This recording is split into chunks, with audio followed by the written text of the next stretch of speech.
Well, hello everyone, and welcome to the kitchen table on tour. Listen, it was a spectacular setting for the last one, wasn't it, on the Great Barrier Reef? And where are we now? Well, where else in the world could we be? We're at Petra in Jordan. It is one of the most stunning places I have ever visited anywhere in the world. It truly is one of the seven wonders of the world. And why are we here? Well, we're here because of the Baja that's running out of Aqaba. Really later on this week. Starts Thursday night, Friday, Saturday. If you've not seen cross-country rallying before, you have to have a look at it. It really is quite spectacular. Heading to Wadi Rum for that. The actual Baja doesn't come through here. We're on a day trip to Petra. Thank goodness. It's a day off, effectively. But the rally itself, well, that runs through Wadi Rum, which is something special, almost as special as this. It's the setting for Lawrence of Arabia. If you're a bit of a film buff, have a look at that and you'll see exactly what it's like. But follow all of the action this week from Baja, Jordan. Take a look, Google us online, you'll find all the action, you'll find the video clips and the stories. It is going to be a special place to go rallying. But here's the kitchen table, and that means that we have to talk rallying. And which rally are we talking about? Well, it's got to be Rally Turkey, hasn't it? And what an event that was. Listen, last year, if you remember, Rally Turkey was chaos. It was rough as you like, and we lost lots and lots of cars. Couple of big stories from this week, but we've got to start really by talking about the cars. We've got to start by talking, if you like, about the rate of attrition, because compared to last year, there was very little attrition. You know, all the cars that started finished. The only car really that ran on Super Rally was Ott Tanak, and that was an electrical problem, nothing to do with the conditions. Why was that? Well, the teams were better prepared. The drivers were better prepared for Rally Turkey this year. It's not to say it was any less challenging than it was last year, but everyone was better prepared. And the best prepared team, well, remarkably, considering the issues that they've had all year, it was Citroen.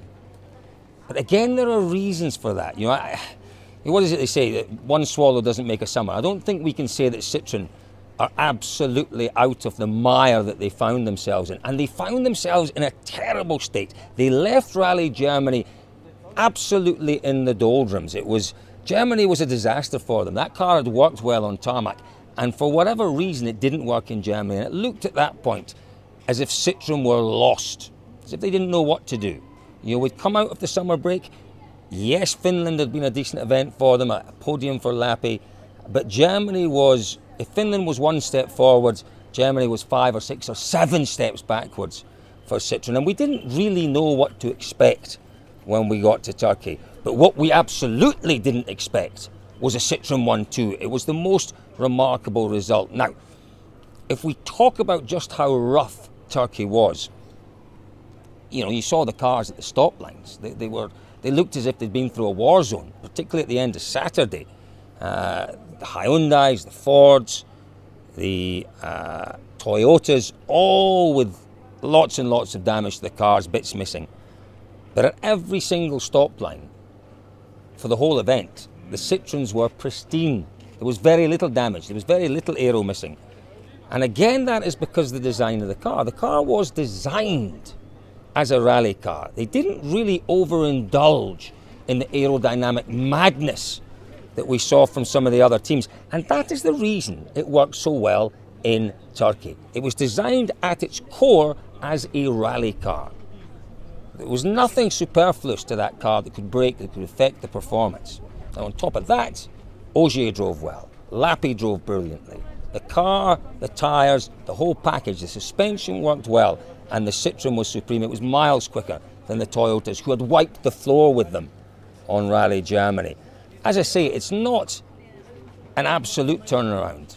Ogier himself has said, you know, we have to continue the impetus to work hard on this car. You know, we've got a completely different rally coming up next, a rally that's just as important as Turkey was for Ogier and his efforts to win a 7th title.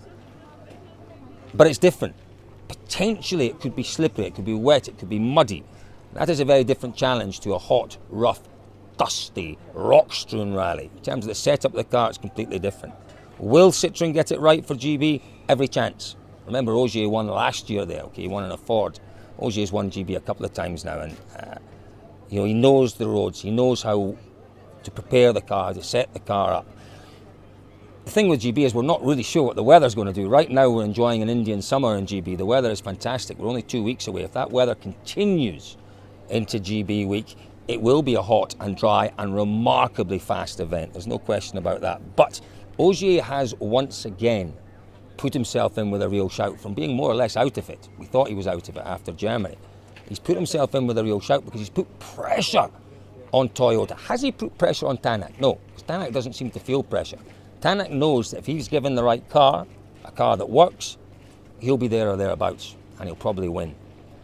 The doubt now about Tanak is once again about the reliability of the car. And Tanak said it himself. I interviewed him at the side of the road, and he said, if we're serious about winning titles, these mistakes can't continue to happen.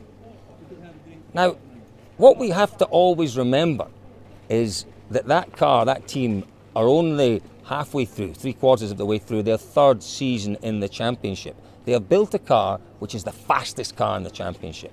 They have built a car which responds beautifully to the driver inputs, that the drivers feel comfortable in.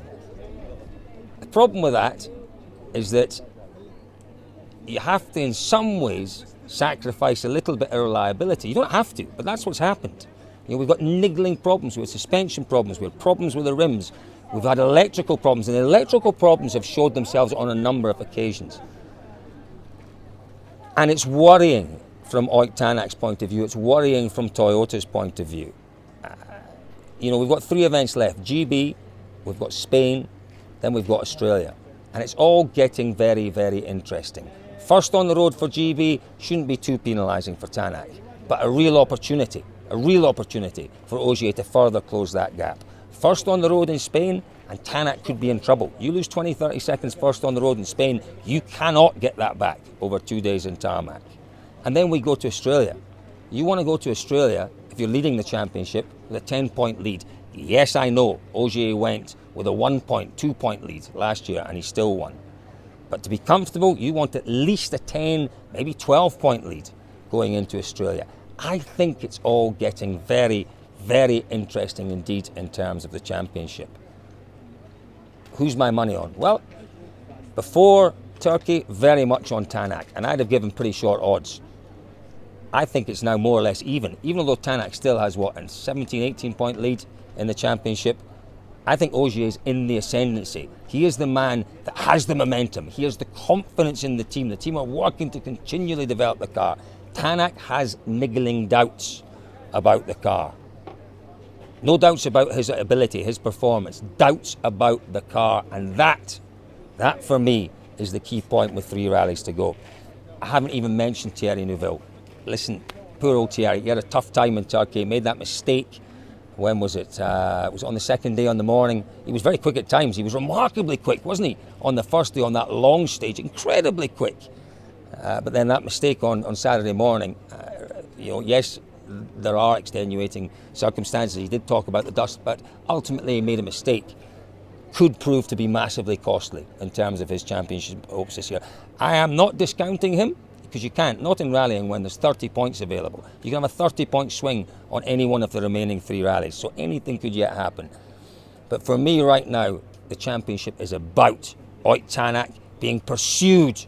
And, if you're being pursued by someone, you don't want to be pursued by the champ, by Sebastian Ogier, because he is ruthless, he is calm, he is cool, he is calculating, he is ruthless.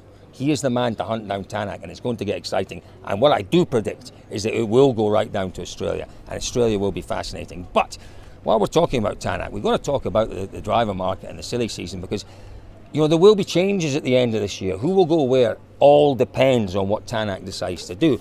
Every time that car fails, the chance of Tanak going somewhere else increases.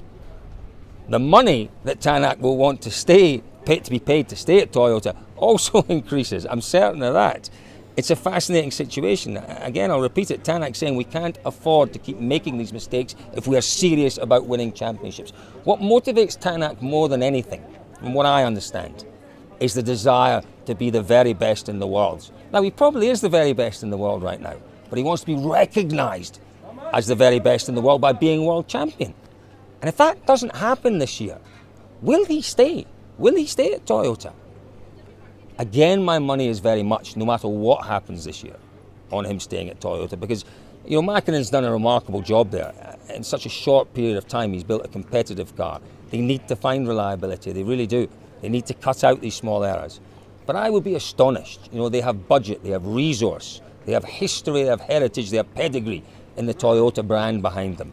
I would be astonished if he moves. But there is a chance that if he doesn't do what he wants to do this year, which is to win the world title, he will move. And when he does move, or if he stays, that is when everything else starts to happen in the driver's market. Citroen will be the same. Hyundai, well, who knows? Who knows what Hyundai are going to do? And we really don't know what's going to happen at Ford. We'll have to wait and see. So, what else is there to talk about from Turkey? Well, the fact that, once again, it was a really well-run rally. Fantastically young and dynamic team that run that event. Really very, very much enjoyed it. It adds something different. I've heard people talking about maybe mousse going into the tyres for next year. I'm not so sure. It's a different challenge. It's a really different challenge, Turkey, and I like that. Your drivers have to use their heads. They have to be prepared. Teams have to set the cars up differently so suspension takes more of the impact, so the tyre takes less of the impact. If you put mousse and run flat technology into the tyres, it takes out an element, for me, of the challenge of Rally Turkey, and it takes out what makes Turkey unique. That's if we go to Turkey next year. We don't know yet. We have to wait till the calendar's announced. But if we do go to Turkey next year, leave it as it is, in my view. Let's not give the drivers the comfort of being able to drive around these rocks. Part of the challenge of Rally Turkey is the rocky, difficult, abrasive, car-braking terrain. Yes, you might say that introduces an element of luck, but, well, the fact that both Citroens got through the weekend without any problems is nothing to do with luck. It's to do with the preparation, the way the car was set up, and on top of that, the way the drivers approached it. No need for mousse. Continue, if we go to Turkey, with exactly the same thing. It is a challenge, and it's a different challenge, and it's a challenge we relish. Now, talking about tyres, heard some interesting news. MRF, our friends at MRF. Now, a lot of you probably aren't aware of who MRF are. MRF, one of India's biggest tyre suppliers. They supply rally tyres to various championships around the world. They're in Spain, they're in the UK.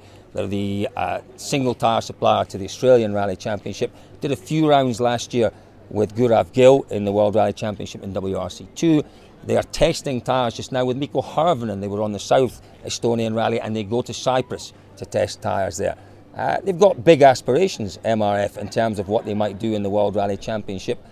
And the biggest sign of that so far is the appointment of Fiore Brivio to head up their tyre development. Now, some of you might not recognise that name either. He is, I call him the professor.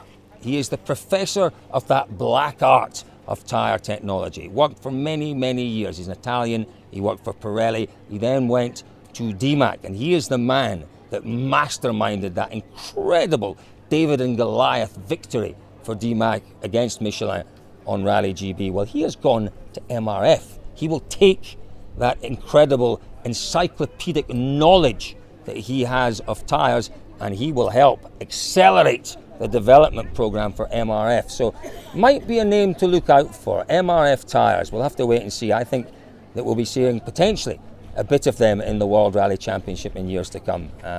They certainly have a lot of ambition. It's great to see these companies now seeing the World Rally Championship as a vehicle for them to really work with in terms of their ambitions to move ahead in the world, to grow and to become bigger, more impactful companies. They look at the World Rally Championship and say, that is a championship going places, we want to be involved. And that is exactly what's happened with MRF, and the appointment of Fiore Brivio is really an indication of how serious they are about the World Rally Championship. So there we are, folks.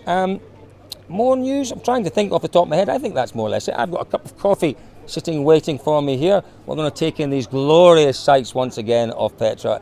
Definitely right up there in terms of my favourite places in the world. As I say, this weekend we are looking at Baja, Jordan, based in Aqaba, runs through the incredible Mars-like landscape of Wadi Rum. It will be the most scenic of rallies, and I'm certain the competition will be great. I'll be bringing you updates from there, and you can get updates on the Jordan Motorsport website, on the Baja Jordan website. Have a look, Google it, you will find us there. Folks, once again, listen, I'm going to say this, I say it every single time.